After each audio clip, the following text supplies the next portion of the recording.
यह कहानी है एक गरीब पिता और उसकी बेटी की। एक बार वह गरीब व्यक्ति अपनी बेटी को उसके स्कूल से लेकर शहर के एक महंगे होटल में पहुंचा। उस व्यक्ति ने फटे पुराने कपड़े पहने हुए थे और उसकी बेटी स्कूल की ड्रेस पहनी हुई थी। जब दोनों होटल के अंदर पहुंचे तो वेटर पूछा, सर आप क्या खाना पसंद करेंगे, आप अपना ऑर्डर बता दीजिए। तब उस व्यक्ति ने कहा कि आप मेरे बेटी के लिए एक प्लेट पाव भाजी लेकर के आ जाइए बस। वेटर ने कहा, सर आप कुछ नहीं लेंगे, आपके लिए भी कुछ लेकर आऊं। तो गरीब व्यक्ति ने कहा, मेरे लिए कुछ नहीं, आज मेरी बेटी के लिए पार्टी है।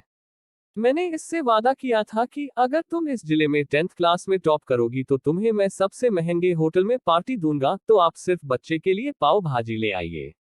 वेटर ये बात सुनते ही दौड़कर अपने मालिक के पास गया और बोला कि सर आपसे एक छोटी सी रिक्वेस्ट है कि आप मेरी सैलरी से पैसा काट लेना, लेकिन आज मैं चाहता हूं कि उस बच्ची के साथ उसके पिता को भी एक प्लेट पाव भाजी खिलाया जाए, क्योंकि उस बच्ची ने पूरे जिले में 10th क्लास में टॉप किया है। वह गरीब पिता है, ज्यादा पैसे नहीं होंगे, इसलिए कह रहा है सिर्फ बच्ची के लिए ले आओ। होटल के मालिक ने जब ये बात सुनी तो मुस्कुराते हुए बोला, तुम उसके पिता के लिए भी पाव भाजी लेकर जाओ, उसके लिए भी लेकर जाओ, पैसे मत लेना, 4-5 पाव भाजी पैक करवा कर ले जाओ और 2-3 किलो मिठाई भी लेकर जाओ और उनसे कहना ये पार्टी होटल की तरफ से है, आप ये मिठाई ले जाइए और जश्न मनाइए। जब वेटर ने 2 प्लेट पाव भाजी लेकर गया तो वह व्यक्ति चौंक गया और बोला, मैंने तो एक ही मंगाई थी, मेरे पास पैसे नहीं है। वेटर बोला, अरे सर शर्मिंदा मत कीजिए, ये पार्टी होटल की तरफ से है, आपकी बेटी, हमारी बेटी ने टॉप किया है, ये मिठाइयाँ लेकर जाइए और जश्न मनाइए। पिता और बेटी खुश हो गए और चले गए। कई साल बीत गए, उस गरीब पिता की लड़की अब यूपीएससी की तैयारी करके कलेक्टर बन चुकी थी और इत्तेफाक से उसी शहर में उसकी पोस्टिंग हुई थी।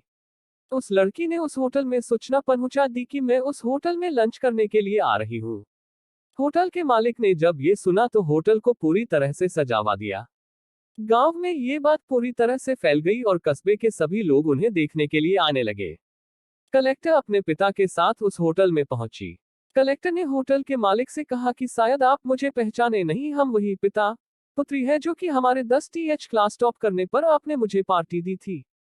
हम वही पिता पुत्री है, आज फिर से आए हैं और आज पार्टी हम देंगे आपको, आपके पूरे स्टाफ को और पूरे गांव को, क्योंकि आपने गरीबी का सम्मान किया है। आपने उस दिन जो पार्टी दी थी, मुझे बताया कि मुझे कितनी और ऊंचाई तक पहुंचना है, कितनी और बड़ी मंजिल को छूना है। आपने एक नई प्रेरणा दी थी और आज मैं उसी प्रेरणा का एहसान चुकाने के लिए आई हूँ।